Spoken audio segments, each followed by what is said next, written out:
Umar bin Khattab. Umar adalah sahabat Nabi yang mulia, terkenal dengan ketegasannya.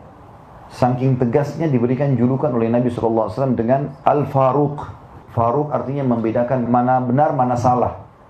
Umar bin Khattab ini, Bapak Ibu sekalian, salah satu keutamaannya adalah pernah satu waktu dia lagi masuk ke rumah Nabi SAW, kemudian para istri Nabi lagi bicara, dan suara mereka tinggi. Bukan kena tidak santun sama Nabi SAW, tapi lagi ngobrol satu sama yang lain, perempuan-perempuan lagi pada ngobrol. Begitu Umar datang, semua diam. Lalu Nabi SAW senyum. Kata Umar, ya Rasulullah, kenapa anda senyum? Semoga Allah membuat anda selalu senyum. Kata Nabi SAW, saya heran dengan wanita-wanita ini. Waktu kau belum datang tadi, suaranya mereka tinggi semua. Begitu kau datang, senyap. Enggak ada suaranya. Maka kata Umar, hai musuh-musuh Allah, apakah kalian takut kepada saya dan tidak takut pada Rasulullah SAW? Maka kata Ummu Salamah, istri Nabi yang paling tua, tentu saja hai Umar, karena Rasulullah lebih lembut daripada kamu. Umar orangnya tegas, luar biasa gitu. Apa kata Nabi SAW? Wahai Umar, wahai Ibnu Khattab, gara-gara ketegasanmu ini, halal, haram, gak ada main-main. Maka ketahuilah, demi zat yang ubun-ubunku dalam genggamannya, demi Allah maksudnya, kalau kau lewat di sebuah lembah, syaitan lihat kau lewat di lembah itu, dia cari lembah lain. Karena takut bertemu dengan Umar. Bapak Ibu sekalian, Umar punya kisah banyak sekali, radhiyallahu anhu. Luar biasa juga kisah-kisahnya. Beliau pernah, Bapak Ibu sekalian, di zaman khilafahnya beliau, didatangi oleh anaknya, dan anaknya ini berkata kepada ayahnya, Umar, anaknya masih kecil kebetulan, ayah, teman-teman saya mengolok-olok saya karena baju saya sobek, beliin baju baru ayah. Maka kata Umar, baiklah, pergi ke Baitul Mal. Baitul Mal itu kayak tempat penyimpanan harta, makanan, minuman, persiapan umat Islam. Kata Umar, pergilah kepada pamanmu penjaga Baitul Mal, sampaikan salamku dan bilang kalau ayahmu sedang meminta gajinya dimajukan, ambil itu lalu belilah baju. Maka anaknya pun pergi ke sana lalu berkata, paman, ayahku Amir Mu'minin Umar bin Khattab menitip pesan, katanya kalau bisa gajinya dimajukan. Lalu kemudian saya akan ambil untuk beli baju karena teman-teman saya mengolok baju saya sobek. Lalu kata penjaga itu bilang apa? Sampaikan salam kepada ayahmu Amir Mu'minin. Bilang, apakah ada jaminan bahwasanya ayahmu masih bisa hidup sampai akhir bulan sehingga dia bisa bayar itu? Sekarang belum selesai, belum tanggal terima gajinya. Kalau dia ambil sekarang, apa ada jaminan dia bisa hidup sampai akhir bulan nanti? Maka anaknya dengan polos pulang. Wahai ayahku, pamanku penjaga Baitul Mal bilang, sampaikan kepada ayahmu salam dan bilang, katakan apakah ada jaminan engkau akan hidup sampai akhir bulan? Maka tiba-tiba Umar bin Khattab menangis terisak-isak sambil mengatakan, pamanmu benar, pamanmu benar. Tidak ada yang bisa menjamin Umar hidup sampai akhir bulan. Apa yang mendorong seperti ini Bapak Ibu sekalian? Kenapa Umar seperti ini? Padahal dia raja, dia bisa suruh ambil gaji, bahkan bisa utang. Tapi subhanallah, kuasa Allah SWT. Kisah yang lain, Umar bin Khattab radhiyallahu anhu ini pernah satu waktu mengirim surat kepada Raja Romawi untuk mengajak masuk Islam. Rupanya Raja Romawi ini masih berpikir. Maka raja ini berpikir upeti aja. Mereka juga tidak mau berperang dengan muslimin. Itu salah satu orang perdana menterinya raja ini yang membawa sekitar 3.000 prajurit, diikuti dengan banyak sekali peti-peti emas. Begitu masuk pintu gerbang Madinah, maka lewat seorang muslim penduduk Madinah. Lalu kata perdana menteri Romawi ini, hai muslim, berhenti dia. Saya mau tanya, di mana istanahnya Raja Agung Umar? Si muslim ini diam, lalu dia bilang, istana? Kalau yang anda tanyakan rumahnya Amir Mu'minin, saya tahu. Lurus saja, nanti belok kanan. Lalu orang muslim ini pergi. Kata si perdana menteri ini, belum pernah saya temukan ada orang tahu ini peti emas, lalu tidak minta duit. Ini tentu sifatnya orang muslim, bukan mengemis dan minta-minta. Dia bilang, kami sudah siapkan satu peti khusus untuk bagi-bagiin duit. Kalau misalnya ada orang minta-minta, dikasih. Jadi ini orang tidak minta, sudah jadi tanda tanya buat dia. Kenapa orang ini? Orang kaya raya kah? Tapi kalau kaya raya tidak mungkin jalan kaki. Dia jalan terus sampai di ujung, dia belok kanan jalan Madinah. Rumah semua sama waktu itu. Kotak saja, satu pintu, 2 jendela. Kalau 2 lantai tinggal tambah 2 jendela di atas. Itu rumah paling besar. Dia jalan-jalan, tidak ada penduduk Madinah juga kosong, nggak ada penjaga-penjaga. Sampai dia ketemu sama satu muslim, ada lagi situ muslim penduduk Madinah lagi duduk di bawah pohon. Lalu dia bilang, hai muslim. Berdirilah orang itu. Lalu dia tanya, di mana istananya Raja Agung Umar? Kata si muslim itu, kenapa engkau mencari Umar? Dia bilang, ada surat datang Raja Agung Umar kepada Raja kami Romawi, mengajak kami masuk Islam. Dan Raja kami masih menolak, maka kami membawa ini upetinya. Kami akan bayar. Lalu orang itu pun melihat kiri kanan, dia lihat banyak sekali peti. Ini orang lagi bicara sementara dia di bawah, Perdana Menteri di atas kuda ya.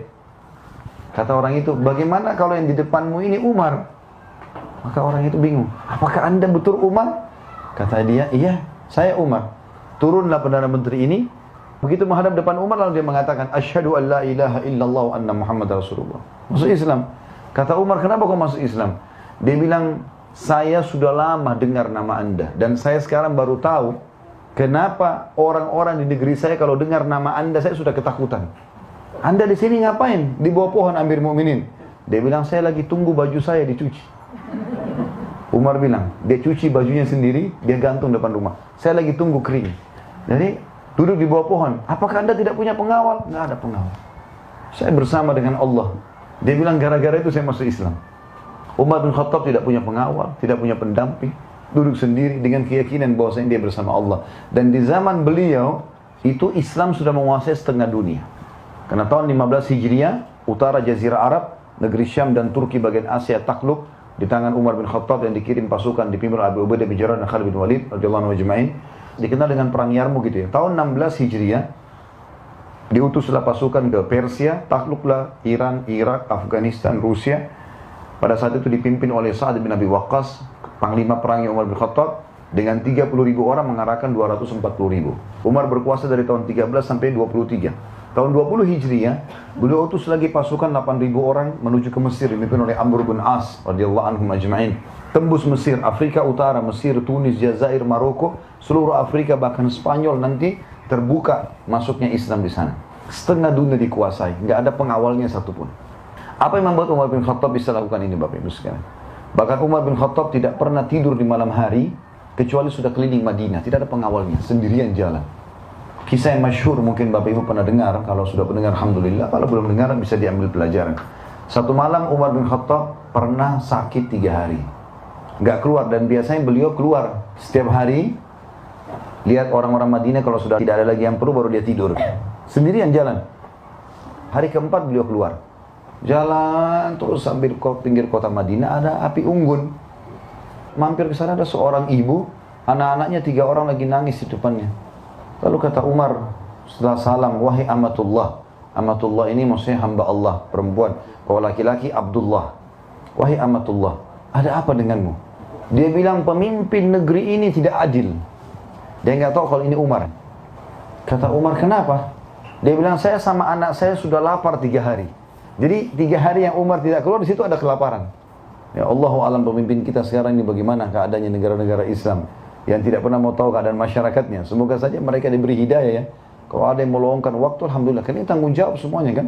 Berapa banyak orang yang kelaparan. Umar 3 hari nggak keluar sudah ada orang kelaparan. Dan orang ini sudah langsung memvonis Umar tidak adil. Dia tidak tahu kalau ini Umar. Kata Umar, lalu apa yang kau masak? Diangkat pancinya, batu. Batu dimasak dengan air. Kenapa kau masak batu, hai ibu? Dia bilang, supaya anak-anak saya mengira saya masak. Enggak ada makanan, mau ambil makanan dari mana?